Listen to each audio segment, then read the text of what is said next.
26절까지, 사도행전 27장 19절부터 이교독하겠습니다. 사흘째 되는 날에 배의 기구를 그들의 손으로 내버리니라.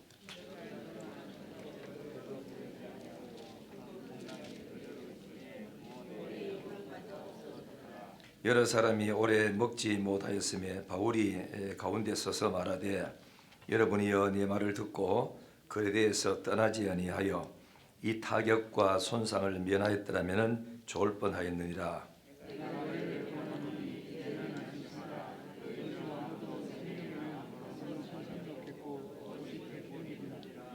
내가 속한 바 곧 내가 섬기는 하나님의 사자가 어젯밤에 내 곁에 서서 말하되, 바울아,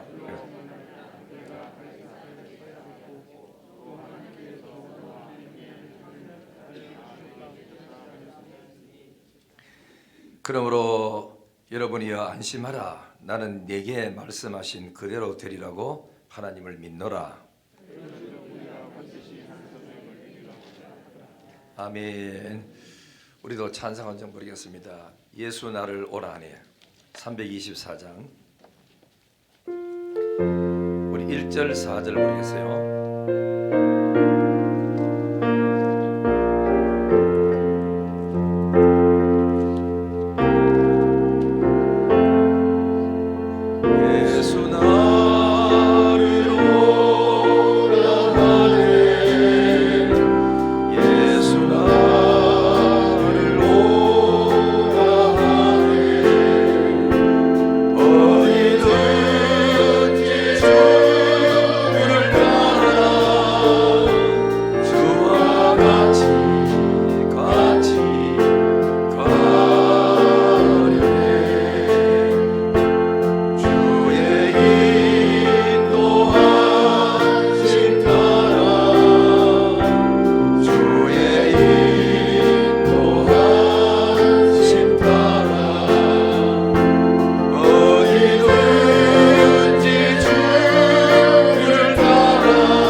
사도행전은 1장부터 몇 장까지 있죠? 28장까지 있습니다. 있는데 이 사도행전은 세 토막으로 잘라요.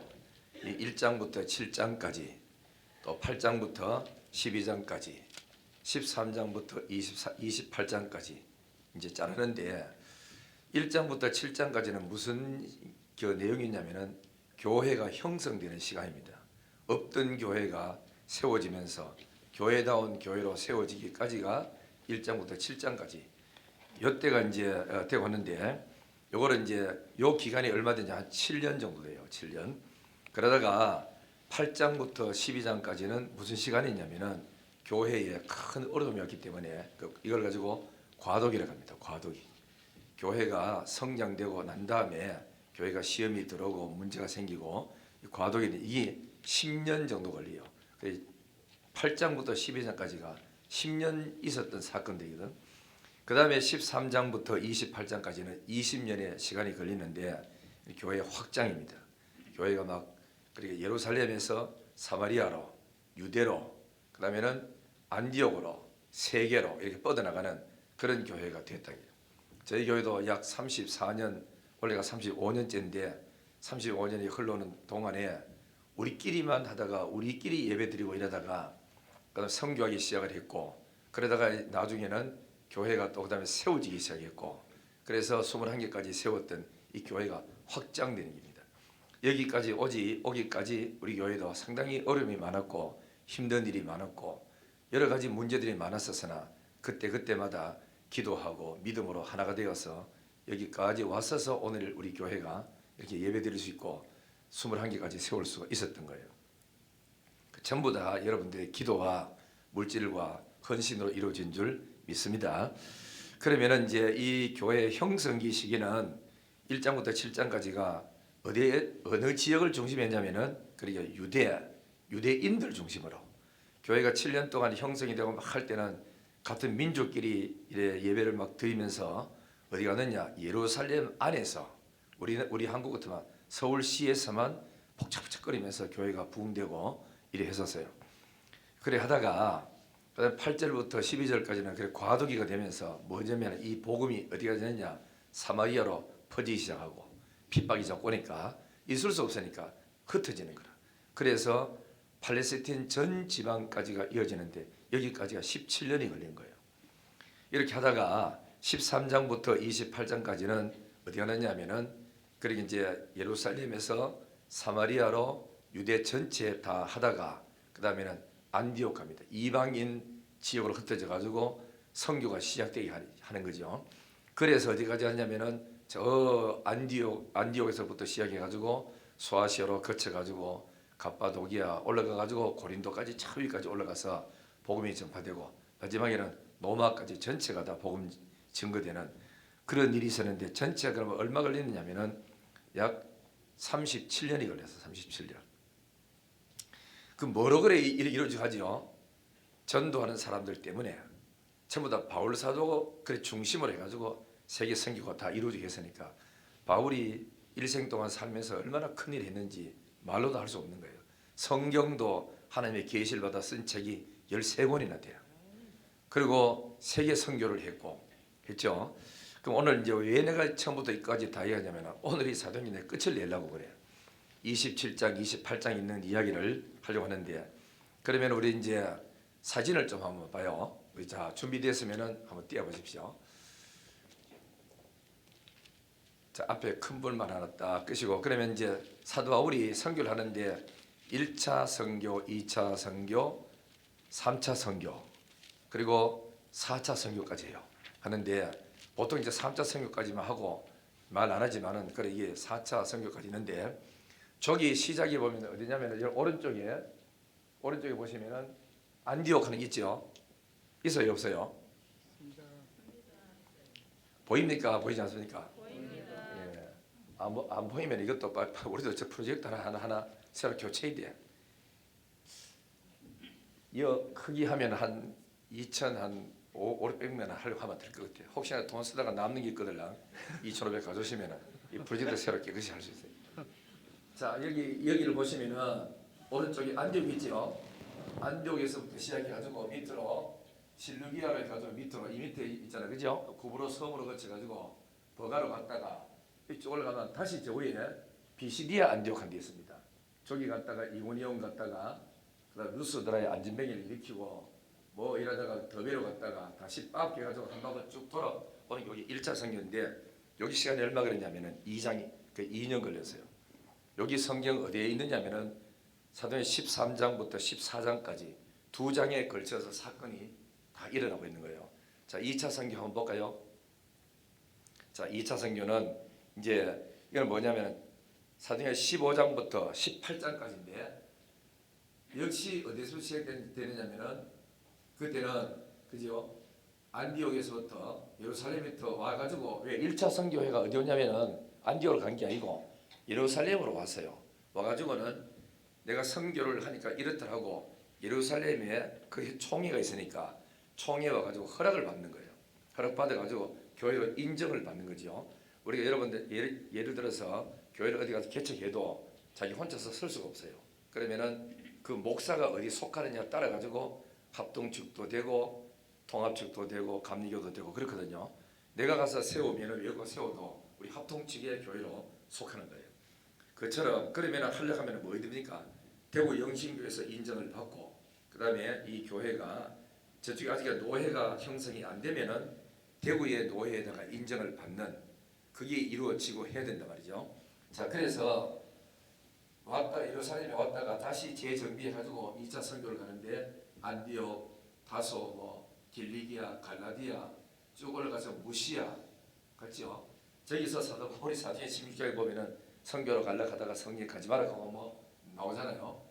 저 위로 올라갔다 빌립보 갔다가 그 다음에 쭉 내려오면은 고린도 지방이와 그리고 에베소에 갔다가 그리고 쭉 거쳐가지고 가이사라로 가지고 다시금 또 2차 선교하고 난 다음에 개척교회를 세우고 일어났던 이야기를 어디 이야기해야 되죠? 총회 본부가 있는 그래 예루살렘이어가지고 다시 보고를 하는 거예요. 인정받는 거죠. 그 다음에 이제 또 이러기는 이제 2차 선교가 3년 반이나 걸려. 그 다음에 3차 선교 나오잖아. 3차. 자, 3차 선교는 어디냐면은 18장부터 21장까지 이 5년이 걸려요. 5년. 자, 3차 선교 한번 볼까요? 자, 또 나옵니다. 3차 선교를 어디서 시작하냐면 안디옥에 출발해요. 이방인의 선교가 그죠? 본부가 안디옥입니다. 안디옥 교회에 저기는 아주 훌륭한 일꾼들이 참 많이 있었는데 안디옥에 출발해가 다소로 갔다가 루스드라에 가서 그 다음에는 또 쭉 올라가 에베소로 다시 갔다가 왜 자꾸 갔던 데를 자꾸 또 가느냐? 뭔지 아시겠죠? 목회자가 없어요. 이때는. 그러니까 사도 바울이 가가 일행들 전도해 가지고 예수 믿도록 만들어주고 세례 줘가지고 평신도를 세워놓거나 어느 정도 믿음이 커서 예배 드릴 수 있으면 또 다른 지에 가고 하다가 이래 하니까 옛날에 우리 한국도 그랬어요.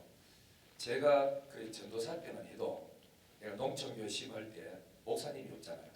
없으면은 그 이제 시찰장이 와가지고 그 예배를 인도하는데 뭘 하는 게 평상시 예배는 그래 전도사가 인도하지만은 세례 주는 거라든지 그 성찬식 한다든지 직원 임명할 때는 임시당회장이 와가지고 임명합니다. 우리가 다 뽑아가지고 해도 와가지고 그냥 임명하러 가는 게 아니고 그 임시당회장하고 시무 그래 전도사하고 같이 의논합니다. 이 사람은 이렇고 집안 세워야 되고 이 사람은 이렇고 해야 됩니다. 그래서 이제 순회하는 그 있었단 말이죠. 이때도 마찬가지입니다. 지금 가면 필리핀에도 이런 데라든지 가면은 한 한국의 그리고 목사님이 교회를 80개를 그리고 관리하는 데 있어요. 뭐 때문에 그렇죠? 거기는 이 목사님이 가가지고 신학교를 하나 만들어가지고 거기서 공부시켜서 강사청하고 한국의 목사님 청해가지고 공부를 2년 3년 시켜가지고 거기서 안수를 줘. 그때까지 뭘 하냐면은 이 목사님이 전도사님한테 맡겨놓고 놓고 신학하는 전도사님 맡겨놓고 목사님 순회를 합니다. 쭉 순회하면서 그래서 교회를 이제 관리하는 거죠. 우리 교회도 필리핀에 세우는 교회나 태국에 세우는 교회나 캄보디아 세우는 교회에 뭘 주느냐면은 교회는 다 세워놨지만 한국 선교사님한테 선교비를 우리가 그러니까 지원해줘요. 왜 지원하죠? 우리 세운 교회를 잘 좀 챙겨달라고 하고 그 다음에 또 형편이 또 좋아지면 우리 필리핀 같은 데 일합니다. 배우교 선교사님한테 따로 하고 그 다음에는 우리가 세운 교회에다가 한국 돈으로 5만 원씩으로 선교비에서 붙여줍니다. 붙여주면서 배선교사한테 부탁해서 이거 선교비를 우리가 돕는 교회마다 5만 원씩으로 꼭 지불해줘라. 그래서 내가 가면 확인을 전부 다 해요. 그래 이제 돈 돈은 꼬박꼬박 잘 들어옵니까? 이래 묻잖아요. 물으면은 잘 들어온다 다 하고 이래 관리를 해줘야 그 사람들도 배선교사한테 돈 5만 원씩을 매달마다 받아야 배선교사 말을 들어요.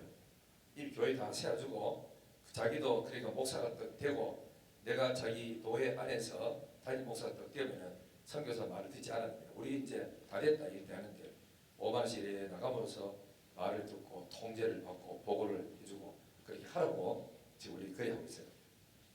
있는데 이제 캄보디아도 두 군데 세우고 있으니까 내년에는 우리가 김영대 선교사한테도 드리지만 할 수 있으면 형편도 되면은 예월 조금씩이라도 그 이제 통장을 하여튼 붙여줘가지고 관리할 수 있도록 이런 것도 괜찮고 이미 또 교회가 스스로 독립할 수 있으면은 굳이 붙여줄 필요 없어요. 그 교회 자체에서 헌금 나오는 거 가지고 교회 운영을 할 수 있다면은 붙여줄 필요 없고 자기들끼리 완전히 이제 독립시켜가지고 일할 수 있는 그렇게 만들어줄 수 있죠. 우리 지금 태국도 그래 하고 있어요.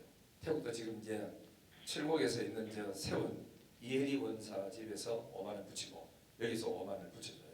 주는 거 뭐냐면 이혜리 원사가 붙여준 거는 자기 교회에 목사님한테 붙이는 거고 내가 붙이는 거는 한국말 할 줄 알고 통역했던 사람인데 이분한테 부탁해가지고 관리하고 보고를 받겠어요. 왜냐면 말을 할 줄 알냐고 통하지요. 이렇게 해서 관리는 여기도 마찬가지입니다. 사진 어디가 보나? 사진 자, 그래 이렇게 한 번 돌면서 이게 이제 3차 선교이죠. 3차 선교가 어디냐면은 18장부터 21장까지 이게 5년 동안 3차 선교 한 번 다 돌아가지고 방문하고 어떤 데는 가가지고 1년 동안 성경 가르치고 믿음 가르쳐가지고 그 지역을 복음화시키는 이런 일들도 있었다는 거잖아. 그죠? 그다음 이제 4차 선교 이제 오늘부터인데 4차 선교 일단 이거부터 한번 봐야 됩니다. 3차 선교에 갔다 와가지고 기도 많이 하는 사람들이 뭐라고 봐야 하는 게 아니라 바울 선생이 그 예루살렘에 가시면 안 됩니다. 가면은 붙잡혀가지고 이렇게 끈으로 묶여집니다. 그래 이제 가지 말라 그랬어. 가지 말라 그러니까 사도 바울이 그거 다 안다고 나도 하나님 옆에 그런 이야기를 들었지만은 주 예수께로부터 받은 사명 의의 복음을 전하는 일에는 내 생명을 좀 더 귀한 것을 여기지 않는다. 이러면서 사도 바울이 그 이제 왔다가 3차 선교하고 보고하러 왔다가 그때부터 잡혀요.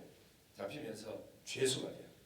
그러면서 이제 이 죄수가 돼가지고 예루살렘에서 가이사르로 가가지고 시돈에 갔다가 뭘 합니까? 나는 그러니까 저 로마 총독에 가가지고 나는 거기서 재판 받겠다. 이래가지고 재판 받으러 가는 과정이 쭉 이래 됩니다. 그래가지고 로마까지 가요.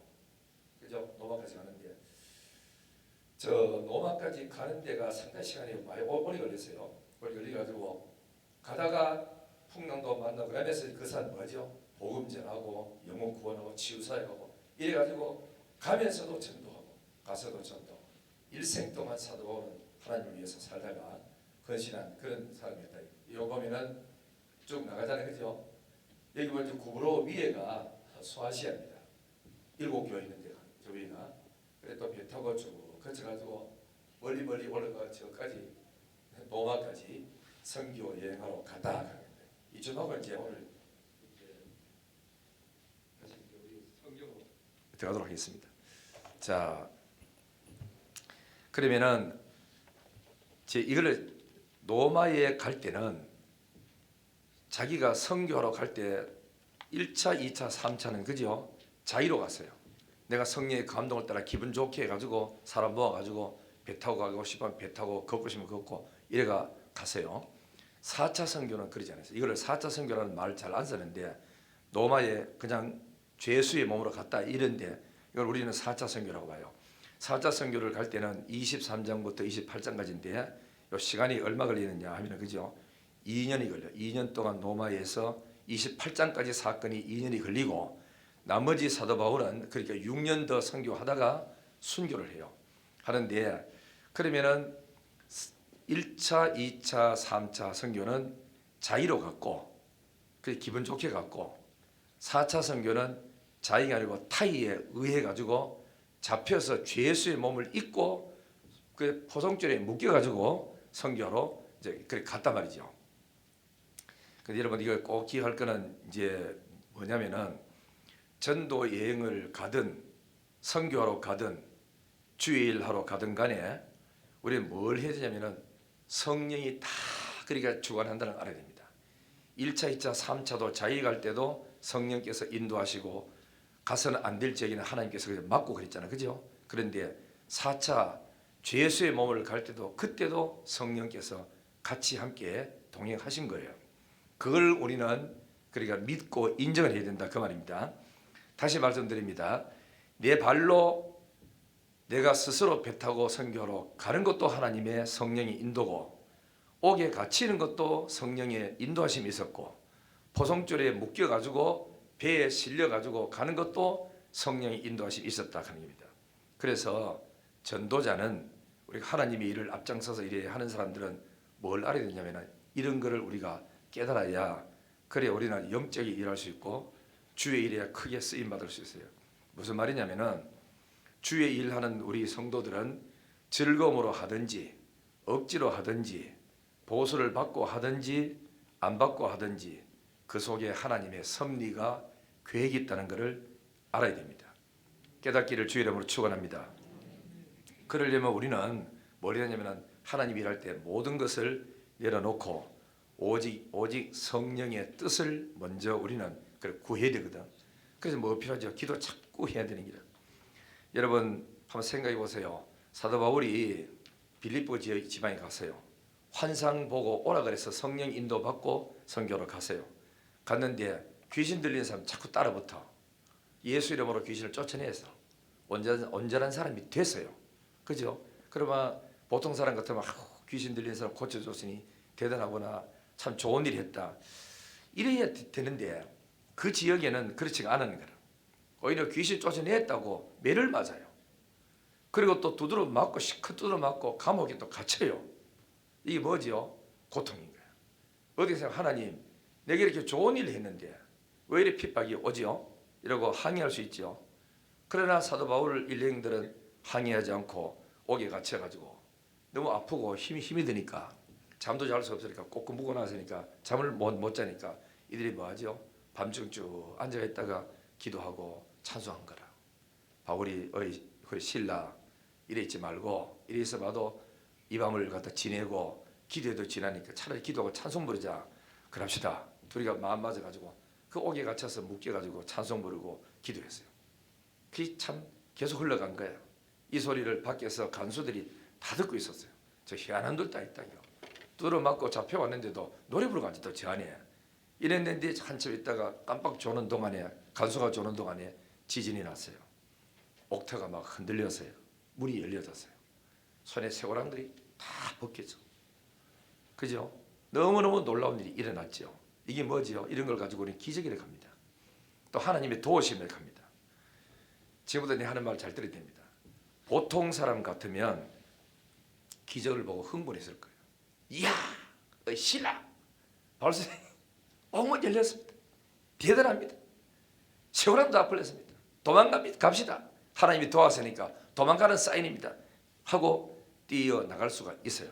그죠? 그런데도 참 영적으로 깊은 은혜를 받은 이 사도 바울 일행들은 옥문 열리는 게 중요해요. 이거는 하나의 진짜 생명 살리는 사역에 하나의 하나님의 사인에 불과한 것 뿐이지 이게 다가 아니다. 옥문 열리가 뭡니까 도망가면 별 것도 없잖아요. 여기서 영혼 구원하는 하나님의 사인이 있을 텐데 조금 더 있어 보자 하고 안에서 있었는 거예요. 기다렸잖아요. 그랬더니 졸던 간수가 잠자다가 펄떡 깨가지고 옥문 열리는 거 보고 이게 웬일이야? 그래서 칼을 빼두고 아이고 죄수를 띄우면 내가 대신 그 자리에 죽어야 되는데 차라리 그래 죽는 것보다 절마들이 날 찔러 죽었다 이래가지고 죽자고 검을 빼서 자결하려고 하는데 잠깐 우리 안에 있다 이러니까 간수가 깜짝 놀라가지고 등불을 들고 와가지고 다 찾아보니까 둘이 그대로 다 풀렸는데도 묶이는 거 하나도 없이 다 풀렸는데도 도망가고 가만히 있었단 말이에요.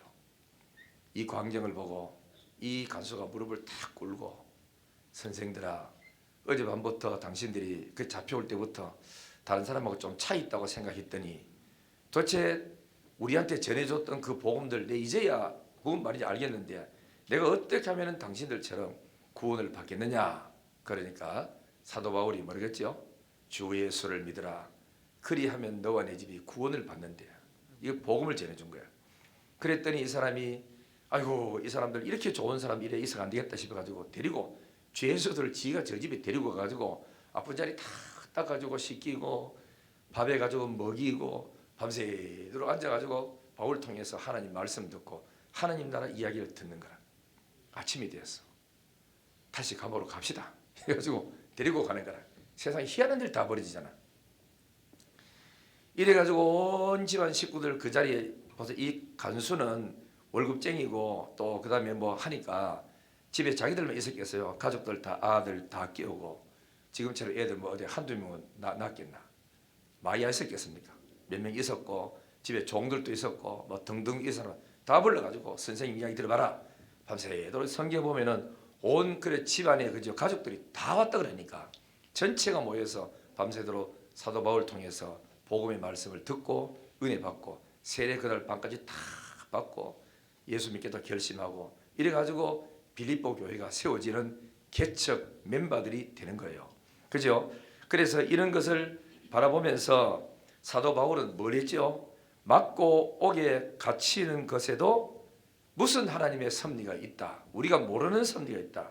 그러면서 그 섭리에 하나님의 계획이 이루어지는 그 시간까지 자기들이 옥에 갇혀 있으면서도 밖으로 안 나오고 가만히 있으니까 드디어 하나님이 이런 일 하시려고 간수 가정을 구원시키려고 그래서 우리를 이렇게 두드려 맞게 했고 옥에 넣었구나 하는 걸 깨달았을 때 할렐루야 하고 하나님을 찬양할 수가 있는 거예요.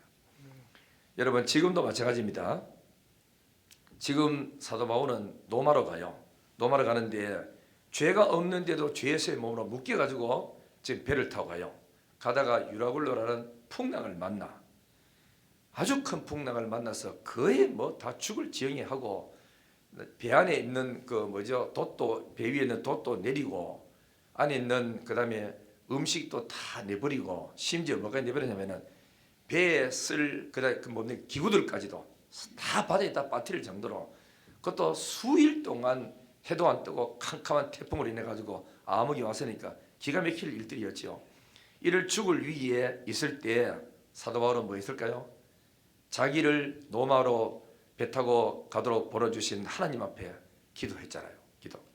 그래서 다른 사람들 기도할 줄을 알지 못하니까 두려워 떨고 큰 멀미하고 죽을 위에 걸리가 야단지고 있었는데 그런데도 사도 바울은 기도하다가 하나님을 만났어.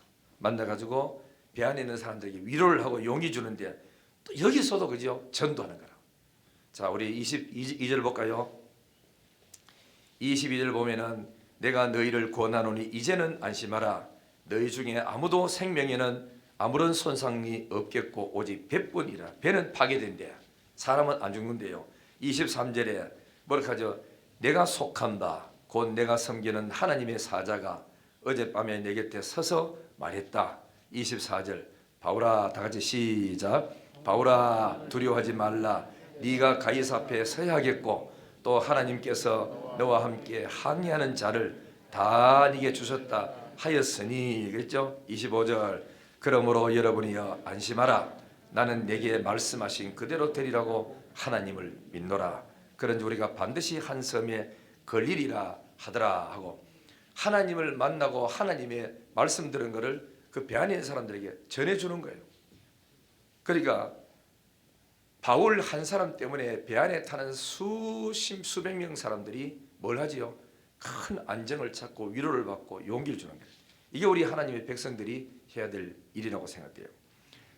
세상은 혼란합니다. 흔들립니다. 어렵습니다. 그죠? 그렇다고 안 믿는 사람처럼 어렵대, 죽는데, 대한민국 망한데, 공산군들이 판친데, 뭐 자꾸 이렇게 염려할 거 없고 살아계신 하나님이 우리 나라를 지키고 붙들고 하나님이 우리 가정을 지키고 하나님이 나를 붙들어서 절대로 우리는 넘어지지 않는다. 조상들이 우리 민족 어머니 아버지들이 이 나라를 위해서 기도 얼마나 했으며 이 숨겨진 하나님의 복음의 사역꾼들이 얼마나 많은데 대한민국은 안전하다 붙드십니다. 하나님이 역사의 주인이요 하나님이 나라의 주권을 갖고 계시니까 그분 믿고 의지하고 나갑시다 하고 용기를 줘야 되잖아. 안 믿는 사람에게. 그죠? 자, 우리 그래서 세상 흔들리고 사람들은 변해도 우리는 오직 믿음으로 나가기를 바랍니다. 자, 우리 찬송하겠습니다. 한번 띄워보시고.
뭐 믿음에 뭐가 있어야 됩니까? 근거가 있어야 되거든. 근거가 뭐지요? 말씀이에요. 하나님이 찾아오셔서 바울아 두려워하지 말아라. 네가 가이사 앞에 선다는 말은 로마에 가서 총독 앞에 선다는 뜻이거든. 지금 이제 바다가 막 흔들리고 야단 파도가 막 치면 되고 배가 파손돼 죽을지도 모르는데 하나님이 하신 말씀이 바울아 두려워하지 말아라. 너는 가이사 앞에 서겠고 또 하나님이 너와 함께 항해하는 이 모든 사람을 네 손에 다 붙였다. 그래 백부장이 주가 아니고 선장이 주인 노릇하는 게 아니고 이제부터는 영적인 지도자가 주인이 되어서 이 배를 끌고 나타내면서 사람을 인도하는 게라. 하나님이 그렇게 붙여준 거예요. 그죠? 그래서 얼마나 합니까? 이 나는 어젯밤에 하나님의 사자가 내게 와서 하는 말을 나는 믿는다. 그러므로 여러분이 안심하십시오. 나는 내게 말씀하신 하나님의 말씀대로 되리라고 확신합니다.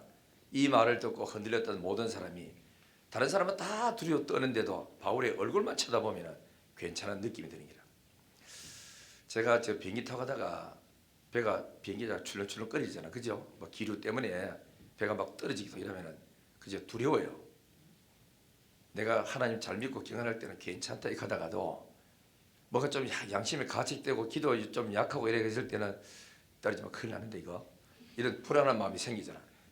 그래가지고 지난번에는 멀리 갈 때 아프리카 갈 때는 그죠? 뭐인지 아니까 유언서를 써놓고 갔다니까.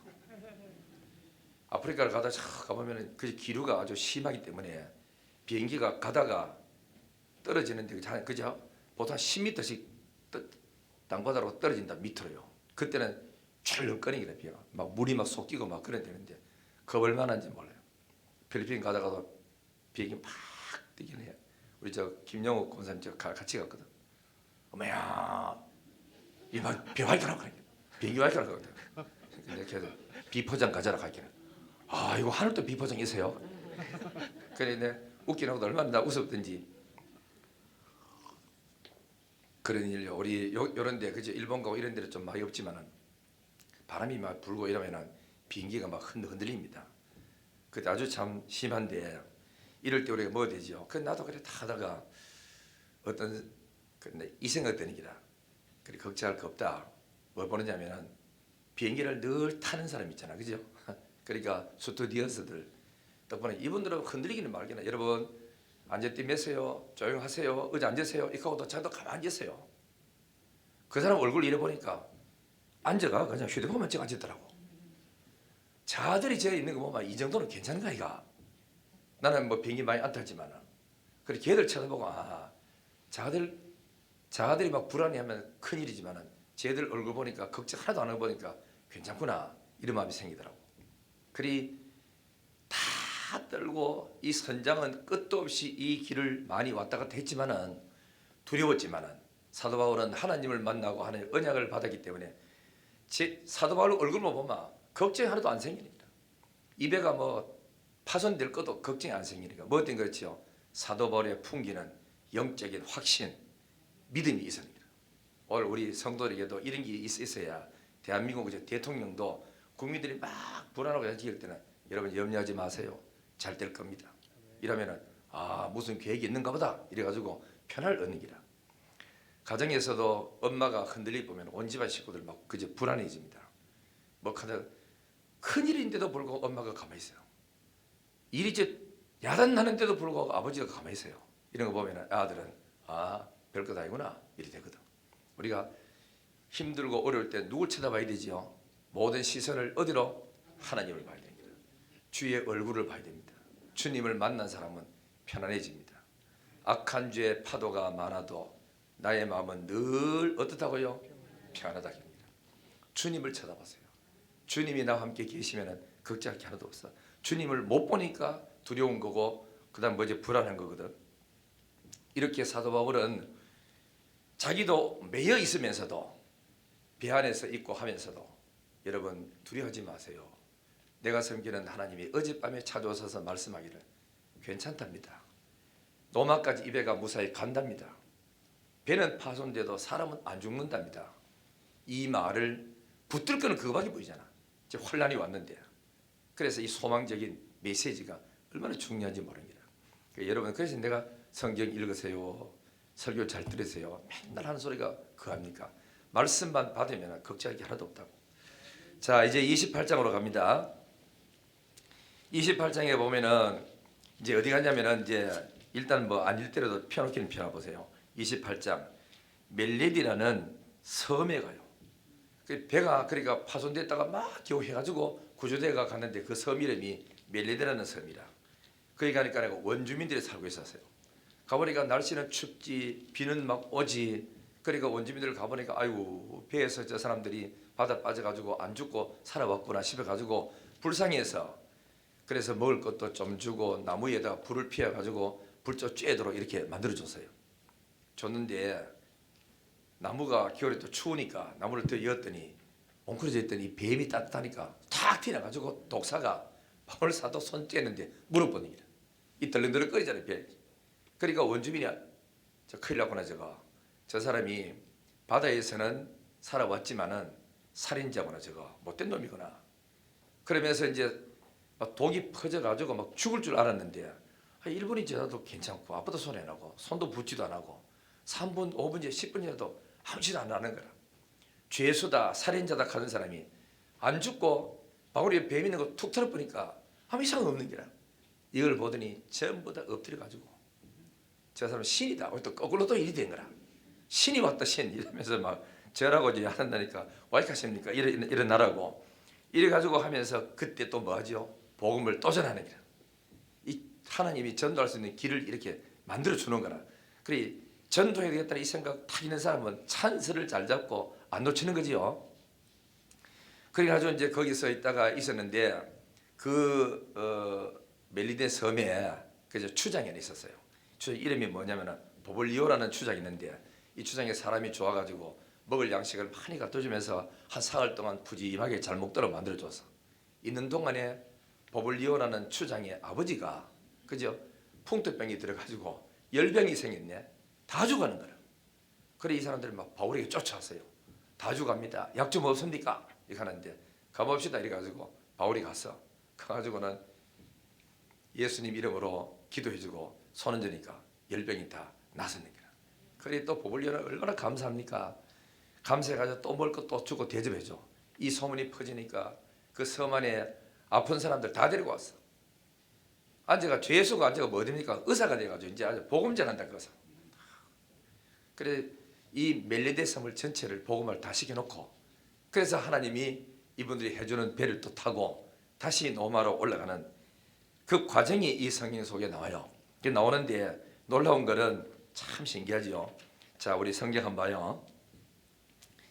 이랬는데 그 다음에 뭐가 생기느냐면 15절 보시면은 28장 15절 자 같이 읽어볼까요? 시작. 그곳 형제들이 우리 소식을 듣고 안비오 광장과 드레스 테베르네까지 맞으러 오니 바울이 그들을 보고 하나님께 감사하고 담대한 마음을 얻으니라.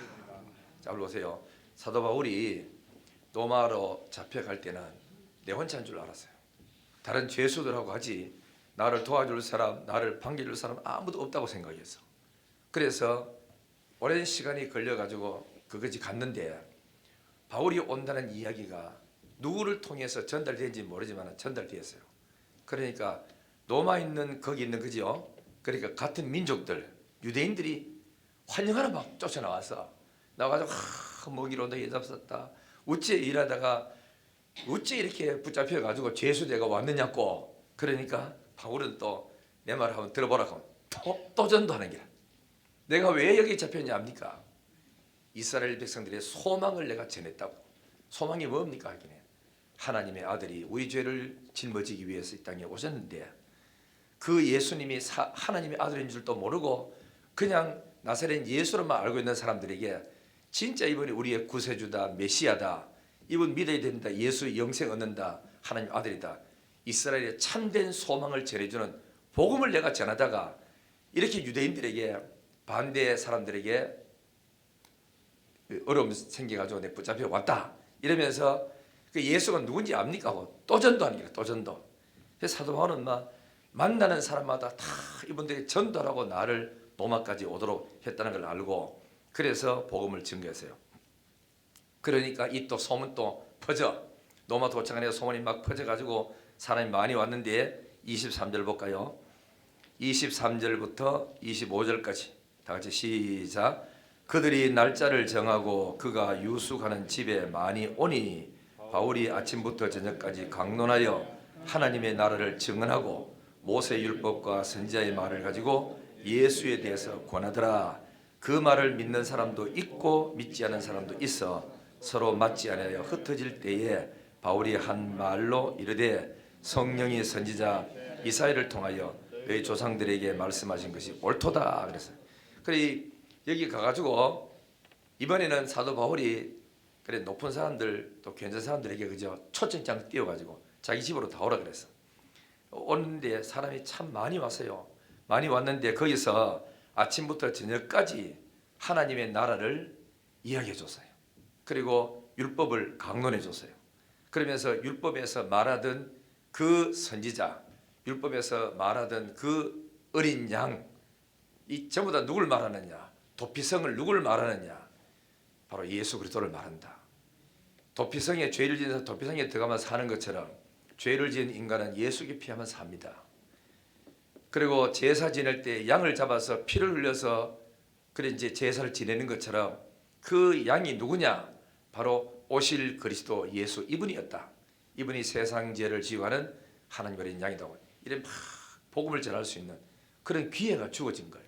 사도 바울은 만날 때마다 하나님 나라 전하고 복음 전하고 그래서 수많은 사람을 전도를 했다 하죠. 자, 그래 했더니 믿는 사람도 있고 안 믿는 사람이 있다고 서로 의견이 막 충돌되면서 진짜 저럴까 하고 떠나가는 거라. 떠나가는 뒤통수를 보고 사도 바울이 또 이사야 이야기를 합니다. 성령의 감동을 받아 예언했던 이사야 선지자의 말이 맞다. 이 백성들이 듣기는 들어도 깨닫지 못하고 보기는 보아도 보지 못하고 마음으로 들어도 깨닫지 못한다 하더니 그 말이 맞네. 이러더니 너희들이 하나님의 복음을 안 받으니까 이 복음이 하나님께서 물꼬를 틀어서 어디로 보냈죠? 구원이 이방인에게로 갔다고. 이게 28절에 나와. 자, 28절 볼까요? 그런즉 하나님의 이 구원이 어디로 갔다고요? 이방인에게로 보내준 줄 알라. 그들은 그것을 들으리라 하더라. 그러니까 하나님의 원래 복음은 성경에 넘어서 보면은 복음은 누가 맡았느냐? 하나님 말씀은 그저 유대인이 맡았다고 되어 있어요. 그래서 첫째는 유대인이요, 둘째는 헬라니 이런 말 많이 썼거든. 하나님이 자기 민족에게 항상 복음의 축복을 먼저 받도록 기회를 줬어요. 그런데 이 사람 유대인들은 축복은 줄 알지 못하니까 배척하는 거라. 그래 이방인들은 하나님께서 은혜를 베풀어서 복음을 들으니까 마음이 열리고 귀가 열리고 눈이 열려가지고 보고 듣고 깨달아지니까 예수를 받아. 그 사도행전 13장 48절 보면은 하나님 말씀을 이방인에게 전하고 구원이 이방인에게 왔다 그러니까 이방인이 듣고 기뻐하여 영생 주시기로 작정된다는 다 믿더라 그래서. 그러니까 여러분들이 하나님이 겉으로 볼 때는 부담인데, 그죠? 부담이에요. 그런데 실제는 하나님이 부담이 아니고 내게 준 축복이라. 이거를 볼 수 있는 사람이 일꾼이 되고 주의 사역자가 돼요. 무슨 말이 이해오지요? 그러니까 하나님께서 복음을 받으면은 앞으로 요한 계시록에도 나오겠지만은 복음을 받았을 때는 그 말씀을 들으니까 입에 달고 너무너무 행복한 거라 맛도 있어요. 근데 소화를 다 시키고 나니까 배에서는 쓴 거야. 쓰다는 말 무슨 뜻인지 압니까? 깨닫고 나니 이게 부담이 되는 거야. 이 복음은 받아서 나 혼자만 갖고 있는 게 아니고 또 다른 사람에게 전해줘야 될 부담이 있는 거예요. 부담. 그래서 들을 때는 기분 좋게 꿀소리같이 달게 잘 받았지만은 받은 사람이 그 사명감이 생기고 거룩한 마음속에 부담을 막 주는데 이 복음을 우리 가정에 안 믿는 아빠한테 전해야 되는데 이 복음을 예수 안 믿는 우리 친구들에 전해줘야 되는데 그러니까 친구들이 말 끄집에 안 받아들여요. 너무너무 답답한 거라. 막 속에서 부담이 되잖아. 그래서 입으로 먹고 귀로 들을 때는 즐겁고 달콤하지만은 듣고 나니까 배에서는 쓰닥하는 말이 그 말이거든. 그래서 하나님께서 이 축복을 누구한테 주기를 원했느냐면은 자기 백성인 유대 민족에게 주려고 했어요. 그런데 이들은 예수 필요 없어요. 예수를 잡아 죽여요. 오히려 더 누구지요? 로마의 그 총독이 그랬잖아. 이 죄를, 죄 없는 이 죄를 죄인에게 뒤집어 씌워가지고 이 벌을 누가 받으려고 그러니까 유대인들이 우리와 우리 후손에게 이 벌을 대신 받겠습니다. 예수를 갖다 잡아 죽였어. 그래서 이 이스라엘 민족이 1940년 동안 나라 없이 방황하다가 그래서 그 사람들이 해방을 받고 안 했습니까? 여러분 우리가 이 소중한 뭐냐 하나님이 복줄 사람에게 이미 은혜를 많이 받은 사람에게는 뭐든지 하나님이 중요한 당신의 나라와 하나님의 일을 위해서 거룩한 부담을 안겨줍니다. 그 부담이 있는 사람이 예수를 제대로 믿고 성령께서 역사하고 있는 기다. 다 해봐도 저거는 내하고 상관없는 일이다. 아닙니다 여러분. 영적으로 깨어나면 내하고 상관없는 게 아니고 다 하나님이 내게 준 건데 못 깨달아서 그런 거다. 이거를 눈에 보일 때 거룩한 부담이 되면서 그 다음에는 내가 해야 될 사명이 뭔지를 발견하게 되는 거예요. 그래 그 짐을 지고 몸부림치면서 하나님과 일대로 씨름하면서 나가다가 은혜도 받고 은사도 받고 그리고 사명도 받고 이래서 하나님 위해서 이런 일꾼이 세워지기 시작합니다. 우리가 모두 다 눈이 열리기를 주의 이름으로 축원합니다. 열려져야 됩니다. 자 이제 서서 이제 끝을 맺어야겠어요. 30절 봅니다. 30절 31절 다 같이 마지막이니까 이 사도행전 끝이다. 시작. 바울이 온 이태를 자기 셋집에 머물면서 자기에게 오는 사람을 다 영접하고 하나님의 나라를 전파하며 주 예수 그리스도에 관한 모든 것을 담대하게 거침없이 가르치더라. 여기서 여기까지가 바울이 4차 전도 여행에 그죠? 요 성경까지는 2년 걸렸대요. 그리고 나머지 6년 더 살면서 로마에 복음 전하다가 마지막 순교를 했대요. 순교하는데 전생에 보면 이런 이야기가 있답니다. 뭐 이런 거 없는데 확실히 기록은 없는데 전설에 의해 쭉 흘러나오는 거는 사도 바울이 잡혀가지고 순교를 갈 때 나이도 많고 수염이 만큼 있었대요. 그래가지고 이제 잡혀가지고 마차에 타고 실려가지고 이제 올라가는데 그때 마침 바람이 솔솔솔 부니까 수염이 이래 흔들리잖아요. 그러면서 이제 잡혀가지고 통 안에 붙잡혀가지고 이렇게 가면서 순교장으로 가면서 성도들이 쭉 지켜보는데 손 흔들더랍니다. 웃으면서 마치 그지요 여행 갈 때 손 흔드는 것처럼 흔들더랍니다. 그 모습이 천진난만한 어린아이가 여행 갈 때 기뻐하며 손 흔드는 것처럼 그 모습으로 순교하러 갔다 가거든. 바울은 일생 동안 천당 가기를 원해서 내가 살면 복음 전해서 좋고 죽으면 그렇게 가고 싶던 천당 가서 좋고 나는 사나 죽으나 나는 주의 것이로다고 한평생 주를 위해서 헌신하다가 간 사람 아닙니까? 결론으로 말씀 맺겠습니다. 전도를 하든 주의 일 하든 사람에게는 무슨 일이 일어나든 간에 이거는 성령이 역사하고 있고 이 사건을 통해서 내게 준 메시지가 있다는 것을 깨달아야 됩니다. 그거 못 깨달으면 그냥 이적만 보고 축복만 보고 가다가 다 끝나버리고 말아. 그 다음에는 기적이 있든 없든 좋게 전도가 되든 힘들게 전도가 되든 그 속에 하나님의 뜻이 있어요. 좋게 전도되는 것도 뜻이 있고 힘들게 어려운 과정을 겪어가면서 겨우 한 영혼 건지는 것도 그 속에 하나님의 뜻이 있어. 아까 말씀드린 것처럼 1차, 2차, 3차는 자기가 자유로 복음 전하러 갔어. 4차는 포성철의 목표가 죄도 없는데 죄수의 몸으로 가면서 그 높고 낮은 사람 재판관들 다 만나고 총독 다 만나고 할 수 있는 그 사람들에게 복음 전할 수 있는 이 바울 외에는 할 사람이 없으니까 하나님이 그렇게 그 죄수의 몸으로 끌고 가서 복음을 증거하도록 그렇게 만드신 거고, 그리고 무슨 환경이든지 내게 닥칠 때는 그게 우연이 아닙니다. 그 속에 하나님의 섭리가 있습니다. 감옥에 갇혔을 때도 처음에는 왜 두드러 맞고 가는지를 이유를 잘 몰랐지만은 그래도 깊이 생각해 보니까 하나님의 뜻이 있겠구나 하고 기다렸더니 간수 과정에 구원받는 줄 어떻게 알았어? 그리고 나중에 보니까 베스도 각하도 가서 복음도 전하고 아그리빠 왕도 자기 찾아와 가지고 뭔지 이야기 듣고 싶다고 하니까 또 복음 전하고 그래서 주 예수의 몸으로 배 안에 가 있으면서도 그 배 안에 탄 사람에게 또 전도하고 꼼짝도 못하잖아. 어떻게 보면은 바울은 거기 목사고 배 안에 탄 사람 전부 다 일반 뭐지요? 불신자지만은 한 배 안에서 매일같이 만나니까 얼마나 그 하여튼 이제 이야기하기 쉽고 전도하기 쉽겠어요. 배 안에 전도하게 되고 뱀에게 물렸을 때도 멜레데 섬에서도 전도하고 그러므로 우리는 전도자는 하나님을 위해서 거룩한 일을 하는 사람은 성령의 역사를 세밀히 우리는 지켜봐야 됩니다. 다 우리 가정에 축복 줄 때도 하나님의 섭리가 있어요. 우리 가정에 많은 어려움과 환란이 자꾸 막 쳐가지고 문제가 일어날 때도 거기도 하나님의 섭리가 있어. 그럴 때는 깊이 기도하고 말씀을 듣고 하나님의 뜻을 찾으면 여러분은 인간이 상상도 못할 하나님의 엄청난 일을 해낼 수가 있어요.